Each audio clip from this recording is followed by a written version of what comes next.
মুখ্যমন্ত্রী নির্দিষ্ট রাজনৈতিক উচ্চতা এবং তার ক্ষমতার অপব্যবহার করেছেন। আপনি কি মনে করেন যে মুখ্যমন্ত্রী যদি করেন, ইডি তার হাত থেকে ঝাঁপিয়ে পড়ে একজন মুখ্যমন্ত্রীর হাত থেকে, মহিলার হাত থেকে ফাইল কাটতে শুরু করবেন? এই দৃশ্য কি প্রত্যাশিত ছিল? এটা কোনো সুস্থ স্বাভাবিক সমাজে কাম্য? তৃণমূল কংগ্রেস একদিন যে মুখ্যমন্ত্রীর বা যে দলীয় নেত্রীর ছবি বিভিন্ন প্ল্যাকার্ড রাস্তার বিভিন্ন জায়গায় টাঙিয়ে দিতেন, এনডিএ সরকার থেকে জর্জ ফার্নান্ডেজকে সামনে রেখে হঠাৎ পদত্যাগ করে যিনি কলকাতায় এসে কংগ্রেসের সঙ্গে জোট করেছিলেন এবং যাকে কেন্দ্র করে গোটা শহর জুড়ে আমরা প্ল্যাকার্ড দেখেছিলাম, ক্ষমতা নয় সততা দেখিয়ে দিল মমতা। আজকে মমতা বন্দ্যোপাধ্যায় নিজেই তার ভাবমূর্তির কফিনের ওপরে শেষ পেরেকটা পুঁতে দিলেন। একটি রাজ্যের মুখ্যমন্ত্রী যিনি সংবিধানের শপথ নিয়েছেন, একজন মুখ্যমন্ত্রী হয়ে তিনি সরাসরি একটি সরকারি তদন্তকারী সংস্থার একটি ফৌজদারি তদন্ত প্রক্রিয়ায় হস্তক্ষেপ করলেন। এটা অনৈতিক শব্দটা না বলাই ভালো, এটা সম্পূর্ণ আইন বহির্ভূত, অপরাধীদের আড়াল করার প্রচেষ্টা, তথ্য প্রমাণ লোপাট এবং তার সঙ্গে এই পুরো ব্যবস্থার সঙ্গে যে তৃণমূল কংগ্রেস সম্পৃক্ত হয়ে আছে, এই দুর্নীতি থেকে যে তৃণমূল কংগ্রেসকে কোনোভাবেই বিচ্ছিন্ন করা যায় না, আজকে মুখ্যমন্ত্রীর এই ফাইল এবং হার্ড ডিস্ক নিয়ে চলে যাওয়া সেই ঘটনাটাকেই জনমনে প্রতিষ্ঠিত করে দেয়। তৃণমূল কংগ্রেস দুর্নীতিগ্রস্ত, তৃণমূল কংগ্রেস অপরাধী, তৃণমূল কংগ্রেস এই কয়লা কেলেঙ্কারি এবং তার সঙ্গে হাওয়ালা, এই দুটো ক্ষেত্রে তৃণমূল কংগ্রেসের বেশ কিছু নেতা জড়িত বা পুরো ব্যবস্থা এর সঙ্গে সম্পৃক্ত। আজকে মুখ্যমন্ত্রীর এই অফিসে হঠাৎ হানা দেওয়ায় আজকে সেটা একদম শিলমোহর লাগিয়ে তিনি চলে গেলেন। এটা কোনো রাজ্যের মুখ্যমন্ত্রীর কাছ থেকে কাঙ্ক্ষিত নয়।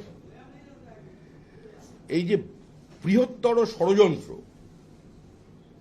যে সামগ্রিকভাবে পশ্চিমবঙ্গে ক্ষমতায় এসে ক্ষমতার অপব্যবহার করে প্রশাসনিক দুর্নীতিকে জীবনের প্রত্যেকটি ক্ষেত্রে প্রতিষ্ঠিত করে দেওয়া,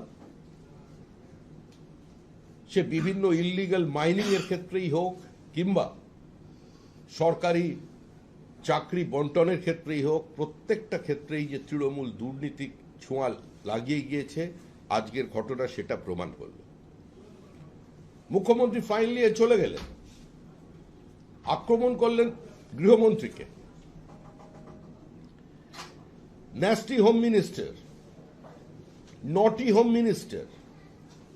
এর সঙ্গে হোম মিনিস্ট্রির কি করার আছে? প্রতিহিংসার রাজনীতি,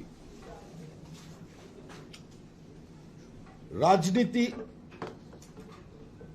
দলীয় স্বার্থে ব্যবহার করে ভারতবর্ষের কোথাও কোনোদিন বিজেপি কোনো নির্বাচনে অংশগ্রহণ করেনি। এর আগেও অনেকে গ্রেপ্তার হয়েছে, অনেক অফিসে ইডি সিবিআই গেছে, বহু জায়গায় ইনকাম ট্যাক্সের অফিসাররা রেড করেছেন, জিএসটি রেড হয়েছে, কিন্তু একটি বিশেষ অপরাধীদের সঙ্গে যারা যুক্ত আছে সেই তদন্ত প্রক্রিয়া এবং পশ্চিমবঙ্গে অধিকাংশ তদন্ত চলছে মহামান্য আদালতের নির্দেশে। একদিকে আদালতের অবমাননা, অন্যদিকে সরকারি কাজে হস্তক্ষেপ,